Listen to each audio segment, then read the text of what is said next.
And we all are conceptuality-centered people. When you look at the science today, it is extremely abstract. None of us can imagine even six-dimensional space embedded in the three-dimensional space that the superstring theory talks about. It's a pure mathematical construct. None of us can go back 20 billion years and see if Big Bang actually took place or not. It's all concept. And the most important thing that happened 500 years ago, humanity gradually started to move toward conceptuality-centered mode of consciousness. And in that movement, man started to experience himself. Man meaning human beings. Humanity started to experience itself separate from nature. And nature as separate from spirit.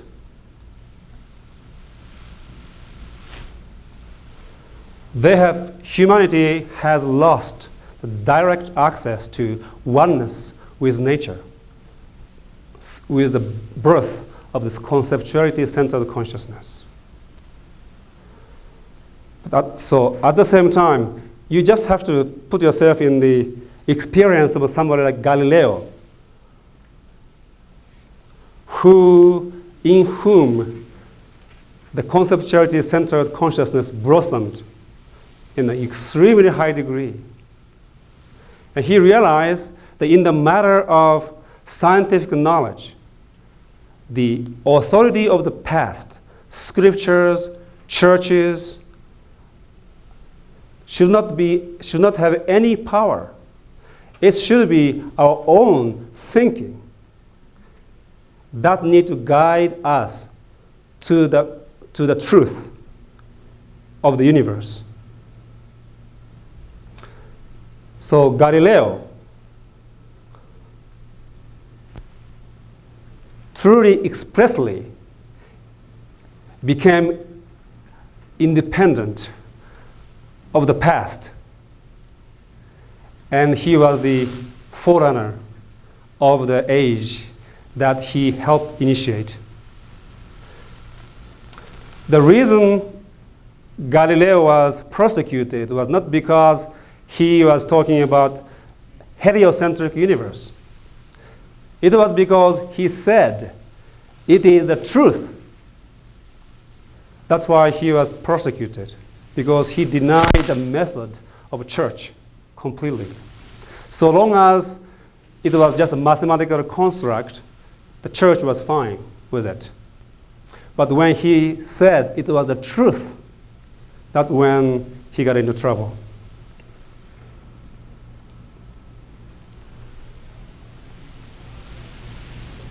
Nowadays, science, in a sense, has become an organized religion again, with priests and scriptures. Some of us has forgotten the independent spirit that came into existence with Galileo, Francis Bacon, and Descartes. The second contribution of the Age of Reason, the second Enlightenment, is the establishment of the scientific method.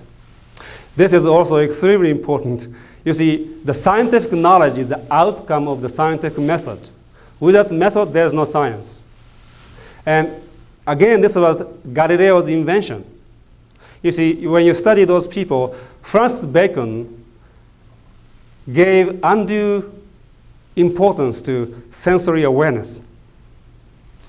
Galileo was very aware of the possibility of misinterpretation or illusion that our sensory awareness has.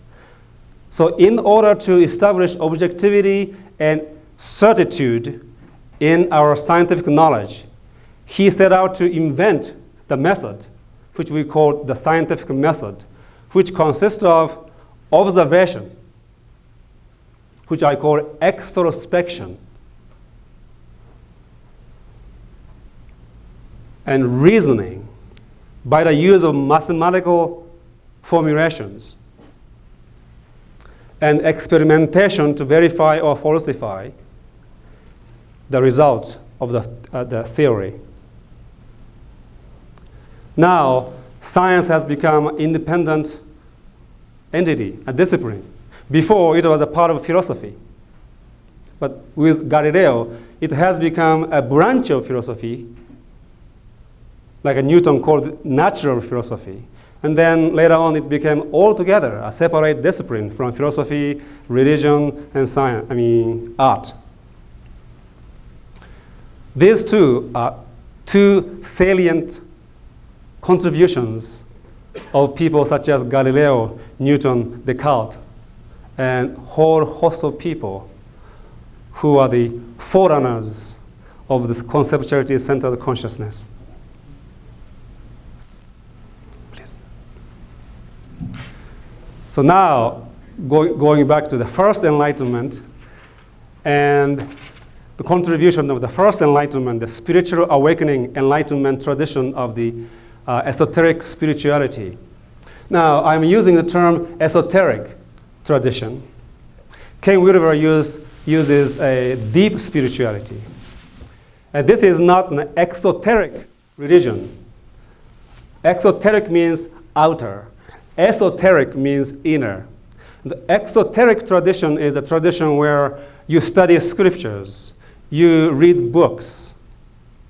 And nowadays, with internet and websites and all kinds of bookstores, we can have access to all kinds of books.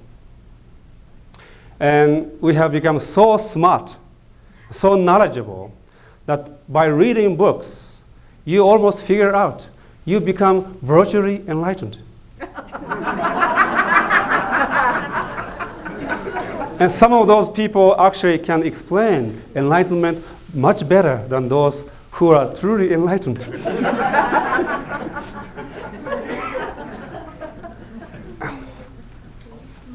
So never buy into anything I say, please.